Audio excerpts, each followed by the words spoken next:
Cyber crime પોલીસે share માર્કેટમાં investment કરી મોટો નફો આપવાની લાલચ આપી ઠગાઈ કરનારી ગેંગ સામે કાર્યવાહી કરી છે. આ કેસમાં પોલીસે 2 આરોપીઓને ધરપકડ કરી છે. સાયબર ક્રાઇમ બ્રાન્ચના ડીસીપી વિશાખા જૈને જણાવ્યું હતું કે ફરિયાદીને શેર માર્કેટમાં રોકાણ કરવાથી મોટો નફો મળશે તેવી વાતો કરી વિશ્વાસમાં લઈ 30 લાખ રૂપિયાનું રોકાણ કરાવવામાં આવ્યું હતું. ત્યારબાદ આરોપીઓએ ન તો કોઈ નફો આપ્યો કે ન તો કોઈ મૂળ રકમ પરત કરી. આ સમગ્ર ઠગાઈમાં ઉપયોગમાં લેવાયેલા બેંક એકાઉન્ટ ભાડે આપનાર 2 ઇસમોને સાયબર ક્રાઇમ પોલીસે ઝડપી પાડ્યા છે. ધરપકડ કરાયેલા આરોપીઓના નામ ધર્મેશ ચોપડા અને હિતેશ ચકલાસિયા હોવાનું પોલીસ દ્વારા જાહેર કરવામાં આવ્યું છે. પોલીસે બંને આરોપીઓની વધુ પૂછપરછ હાથ ધરી છે અને આ રેકેટમાં અન્ય કોણ સંડોવાયેલા છે તે બાબતે તપાસ ચાલી રહી છે. સાયબર ક્રાઇમ પોલીસે નાગરિકોને ઓનલાઈન રોકાણ કરતી વખતે સાવચેત રહેવા અને કોઈપણ લાલચમાં ન આવવા અપીલ કરી છે.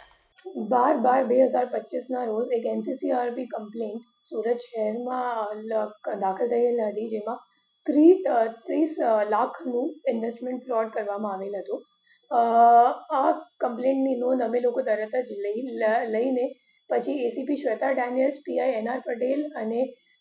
પીસી હાર્દિકભાઈ પરમાર આ ત્રણેયની ટીમ મળીને ગણતરીના કલાકોમાં ડિટેક્શન કરી અને 13 તારીખે અમે લોકો ફરિયાદ કરી લીધી અને પછી 14 તારીખ સુધી અમે લોકો આરોપી સુધી પહોંચી ગયા. ટોટલ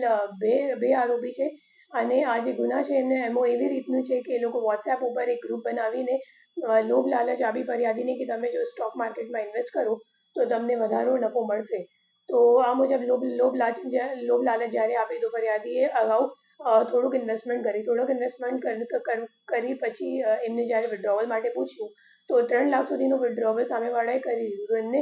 વિશ્વાસ થઈ ગયો કે ખરેખર સાચી હશે અને પછી આગળ એમને ઇન્વેસ્ટમેન્ટ કરવા ના દીધી અને એને વધુ ઇન્વેસ્ટમેન્ટ પણ કરી નાખી અને વિડ્રોવલ નહીં થતી તો એમને ખબર પડી કે મારી સાથે ખરેખર છેતરપિંડી થઈ ચૂકી છે. એમાં જે 2 અક્યુઝ અત્યાર સુધી અમે લોકોએ ઝડપી પાડ્યું છે, બંનેનું નામ છે, એકનું નામ હિતેશ છે અને બીજાનું નામ ધાર્મિક છે અને એ બંને કરંટ અકાઉન્ટ, મુખ્ય રીતે એ લોકો કરંટ અકાઉન્ટ ખોલાવે છે અને કરંટ અકાઉન્ટ ખોલાવી એક યશ કરીને માણસ છે મુંબઈનું એમને આપે છે અને આમાં અમે લોકો એમની પાસેથી 11 કરંટ અકાઉન્ટ કુલ મળી આવેલ છે અને 11 કરંટ અકાઉન્ટમાં ટોટલ 53 કમ્પ્લેન્ટ્સ નોંધાયેલ છે અને 57 કમ્પ્લેન્ટ્સ નોંધાયેલ છે અને 53 કરોડનું ટોટલ ફ્રોડ અમાઉન્ટ છે, જેમાં 6 કમ્પ્લેન્ટ છે ગુજરાતનું છે અને બીજા અધર રાજ્યનું પણ છે. એમાં મુખ્ય રીતે અમે લોકોને જોવા મળ્યું કે જે આરોપીઓ છે એમના ફોન ઉપર એક ચાઇનીઝ એપ પણ છે. એ જે ચાઇનીઝ એપ છે એ એક એપીકે ફાઇલ જેવું છે અને એ લોકો શું કરે કે કરંટ અકાઉન્ટ ખોલાવવા માટે જે કંઈક અકાઉન્ટ હોલ્ડર હોય અને એનો નંબર એ લોકો જ્યારે એડ કરે, મતલબ અકાઉન્ટમાં લિંક કરે તો એ લિંક્ડ મોબાઈલ નંબર ઉપર એ લોકો આ એપીકે ફાઇલ ડાઉનલોડ કરીને પછી જે ઓટીપી આવે નેટ બેન્કિંગ યુઝ કરવા માટે એ તરત જ ઓટોમેટિક રીડિરેક્ટ થઈ જાય એવી રીતે એક ચાઇનીઝ એપ એ લોકો યુઝ કરે છે અને એક નવી રીતની એમો આ કામમાં સામે આવી છે, જેમાં ફક્ત એ લોકો વિક્ટિમ્સ નહીં બટ પોતાના જે ગેંગના લોકો છે એમને પણ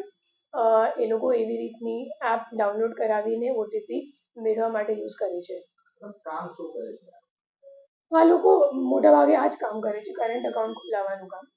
ખોલવાનું કામ અને અત્યારે એ લોકોનું આગળનું પ્લાન એવું હતું કે કરંટ અકાઉન્ટમાં શું છે, અગર એક સાથ ઘણી બધી અગર ફરિયાદો લોન્ચ થઈ જાય, એનસીસીઆરપી કમ્પ્લેન્ટ થઈ જાય તો પછી અકાઉન્ટ ફ્રીઝ થઈ જાય. તો આગળનું એમનું પ્લાન હતું કે હવે અમે લોકો એક શું કહેવાય ફિઝિકલી એક સાડીનું શોરૂમ અહીંયા સુરતમાં ખોલાવી લઈએ અને પછી બેંકવાળા વિઝિટ કરશે તો મોટી ટ્રાન્ઝેક્શન લિમિટ આપશે કરંટ અકાઉન્ટમાં અને પછી 50 થી 100 કરોડ જેટલી ટ્રાન્ઝેક્શન લિમિટ થઈ જશે તો કદાચ અઠવાડિયા 15 દિવસમાં અગર જો અકાઉન્ટ ફ્રીઝ પણ થઈ જાય તો એમનું મોટું કામ થઈ જશે વધારે અગર ટ્રાન્ઝેક્શન લિમિટ મળશે તો. મેડમ આ લોકોએ કેટલા લોકોને અત્યાર સુધી ભોગ બનાવ્યા છે અંદાજે? અમે લોકોને અત્યાર સુધીમાં 57 ફરિયાદો મળી ગઈ છે અને ફક્ત 11 અકાઉન્ટની વાત કરું છું અને એ લોકો આ કામમાં લાંબા સમયથી જોડાયેલ છે અને જે મુખ્ય 2 આરોપી છે એ લોકો મુંબઈના રહેવાસી છે, બશીર અને યશ અને આ આરોપીઓ પાસેથી અમે લોકોને 1.5 લાખ જેટલા કેશ પણ મળી આવે છે, સાથે રબર સ્ટેમ્પ અને કરંટ અકાઉન્ટ ખોલાવવા માટે જે ભાડા કરારની જરૂરિયાત હોય, રજિસ્ટ્રેશન સર્ટિફિકેટ હોય ઉદ્યમનું, પછી ચેકબુક્સ અને કિટ્સ અને QR કોડ્સ, આ બધી વસ્તુઓ અમે લોકોને આરોપી પાસેથી મળી આવેલ છે. મેમ જે રીતે ચાઇના એપ એ લોકો ડાઉનલોડ કરી છે તો ચાઇનામાં પણ એ લોકો કોઈ ટ્રાન્ઝેક્શન કરતા કે ચાઇનામાં લોકો સાથે સંકળાયેલા હોય? એવું કહી શકાય કેમ કે ખરેખર જે ઇન્વેસ્ટમેન્ટ માટેની જે વોટ્સએપ ગ્રુપ છે તો એમાં ઘણા બધા લોકો જોઈન કરેલા છે. તો એવી વસ્તુ એ સાયબર ક્રાઇમમાં હોય છે કે મોટાભાગે કોલ સેન્ટર જેવું કઈ જગ્યા તો ચાલે છે અને મોટાભાગે ઇન્ડિયાની બહારથી જે ચાઇનીઝ લેંગ્વેજ એ લોકો ચલાવે જ છે અને ઇન્ડિયાના પૈસા પછી